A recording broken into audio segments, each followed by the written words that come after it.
4 BSc Computer Science major Object Oriented Software Engineering important questions unit వైజ్గా ఇక్కడ display చేయడం జరుగుతుంది. నేను ఓన్లీ గన్ షాట్ క్వశ్చన్స్ మాత్రమే ఇందులో మెన్షన్ చేయడం జరిగింది యూనిట్ వైజ్గా.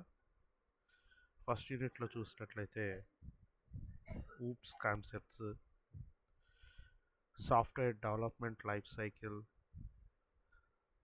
UML in software development, software engineering principles and importance, ఇవన్నీ కూడా యూనిట్ 1లో very very very important questions and gunshot questions. అదేవిధంగా యూనిట్ టూలో కూడా 5 గన్షాట్ క్వశ్చన్స్ ఉన్నాయి. సేమ్ అదేవిధంగా యూనిట్ 3 నేను ప్రతిదీ కూడా ఇక్కడ గన్షాట్ క్వశ్చన్సే యూనిట్ వైజ్గా ఇవ్వడం జరిగింది. ఈ క్వశ్చన్స్ మీరు కనుక ప్రిపేర్ అయినట్లయితే 100% మీరు ఫైనల్ ఎగ్జామ్లో మంచి మార్క్స్తో సెక్యూర్ అవ్వగలరు. ఓకేనా? ఏమైనా డౌట్స్ ఉంటే కామెంట్ బాక్స్లో కామెంట్ చేయండి, డెఫినెట్గా నేను రెస్పాండ్ అవుతాను. Thank you.